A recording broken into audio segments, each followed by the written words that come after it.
Welcome dear friends. Today we are going to learn about urinary tract infection, or most commonly it is also called as UTI. Urinary tract infection or the UTI is an infection in any part of the urinary system, right from the kidneys, ureters, bladder to urethra.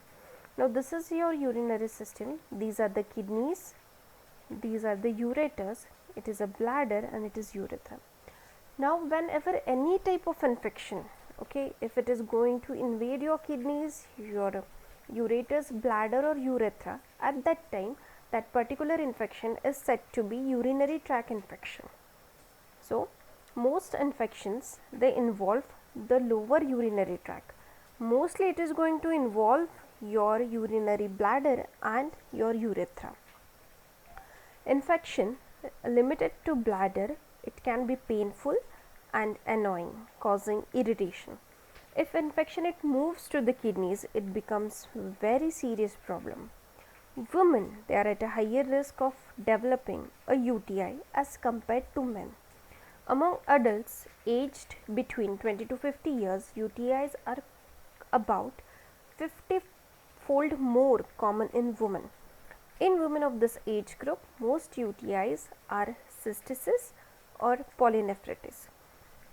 In men of the same age, most UTIs are urethritis or prostatitis. The incidence of UTI increases in patients who are above the age of 50 years. And there are two types of UTIs, one is uncomplicated and the second one is complicated.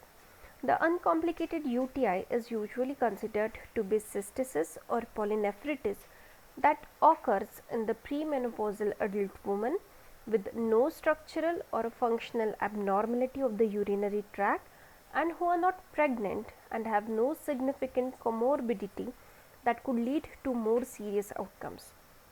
Complicated UTI can evolve either in any sex at any age.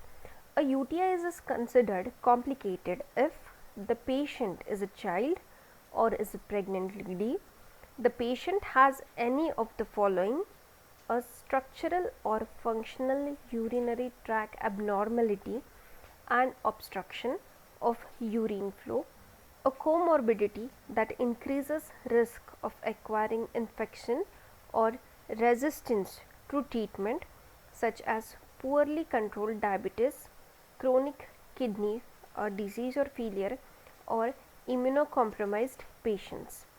Recent instrumentations or surgery of the urinary tract are also responsible for generation of UTIs.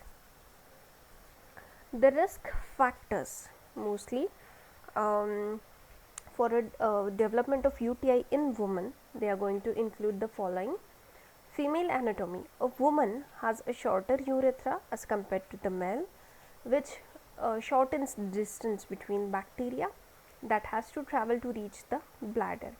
Then sexual activity. Sexually active women, they tend to have more UTIs as compared to the women who aren't sexually active. Having a new sexual partner also increases your risk. Certain types of birth control precautions might also lead to the development of UTI. Women who specifically use diaphragms for birth control may be at a higher risk, as well as the women who use spermicidal agents.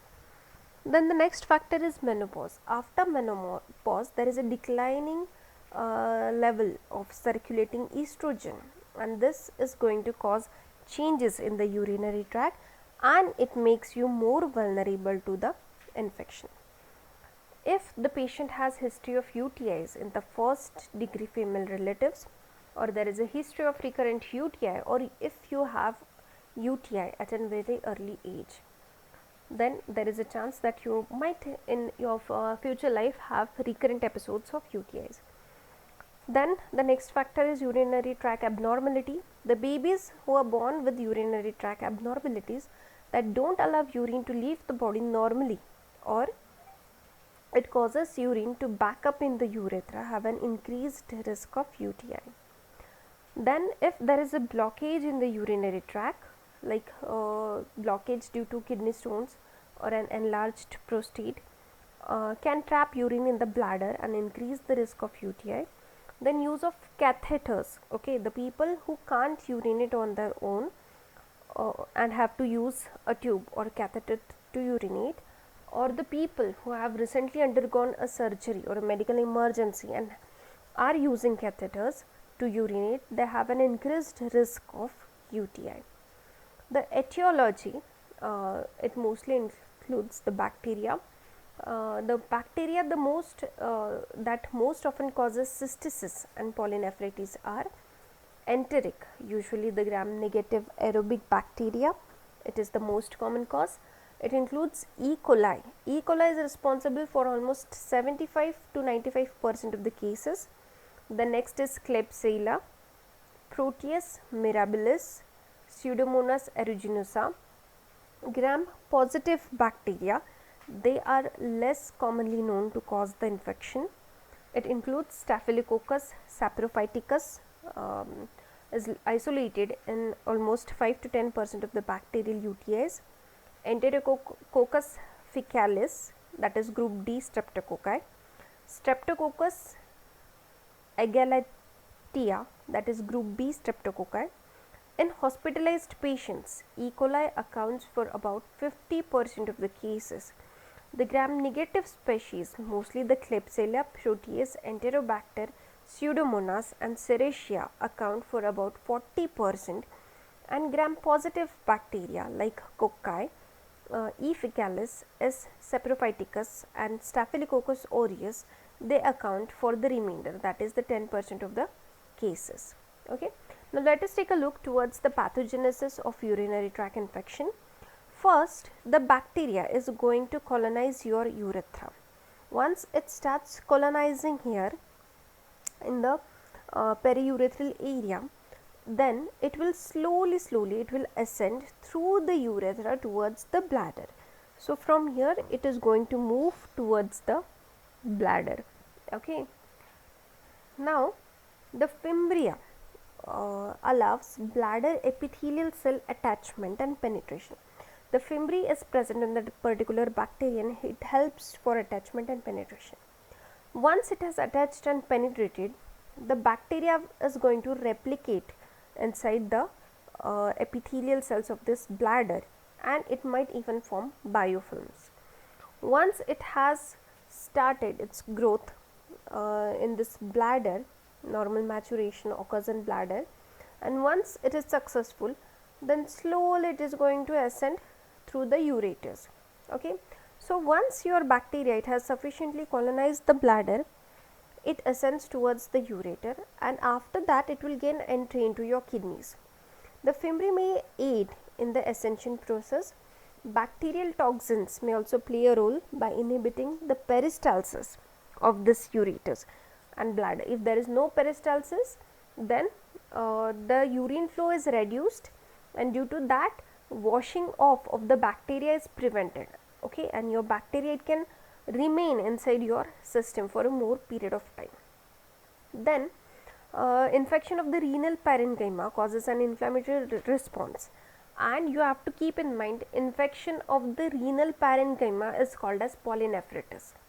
While infection of the renal parenchyma is usually the result of bacterial ascension, it can also occur from hematogenous spread. If the inflammatory cascade continues, tubular obstruction and damage might occur, leading to interstitial edema, and ultimately this might cause acute kidney injury. The symptoms include, there is a strong persistent urge to urinate, and when the person urinates, there is a burning sensation.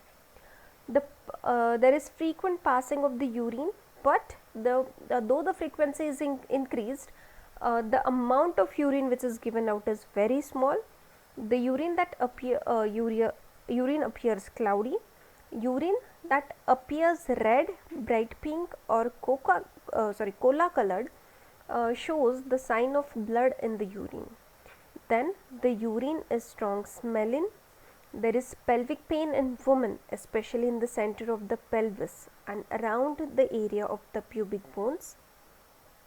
Now, depending on the part which is affected, the sign and symptoms they differ a little. When the kidney is affected, at that time there is pain in the upper back and side pain. There is high fever, shaking and chills, nausea and vomiting. When the bacterial infection infects the bladder, which is called as cystitis, then there is pelvic pressure, lower abdomen discomfort, frequent and painful urination, and there might occur bleeding through the urine. And when the infection is limited to urethra, at that time there is burning with urination, and some discharge is also given along with the urine. Now we'll see the diagnosis. The urinary tract infection. First, you have to determine if it is upper urinary tract infection or lower urinary tract infection. Then you have to see if it is simple or if it is complicated. You have to collect the urine, clean catch, and through the midstream specimen has to be collected. A specimen obtained by catheterization might also be okay for detection. If a STD is suspected, a urethral swab for STD testing is obtained prior to voiding. Now we will take a look towards the urine testing.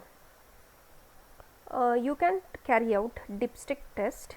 It is tested rapidly. Nitrate positive test is highly specific for UTI, but the test is not very sensitive. The leukocyte esterase test is very specific for the presence of more than 10 WBCs per microliter and is fairly sensitive. Microscopic examination can also be done. You can also see for a puria. Most truly infected patients, they are going to have more than 10 WBCs per microliters. The presence of bacteria in the absence of puria might be due to contamination during sampling. Microscopic hematuria occurs in up to 50% of the patients, but gross hematuria is uncommon. WBC casts, polynephritis, glomerulonephritis, and non-infective tubulointerstitial nephritis. Cultures are recommended in complicated UTIs or an indication for treatment of bacteria. Common examples include the following: pregnant woman, postmenopausal woman, men, pubertal child, patients with urinary tract abnormalities or recent instrumentation, patients with immunosuppression or significant comorbidities, patients whose symptoms suggest pyelonephritis or sepsis, patients with recurrent UTIs more than 3 per year. Urinary tract imaging can also be done. It includes mostly sonography, CT scan, and IVU. The children with UTI often require imaging. Most adults do not require assessment for structural abnormalities unless the following occur: the patient has more than 2 episodes of polynephritis, infections are complicated, fever persistence for more than 72 hours. The treatment includes ciprofloxacin, cotrimoxazole. In case of polynephritis, IV antibiotics are recommended. How you can prevent this? By using cranberry juice. So this was all about UTI. Thank you for watching.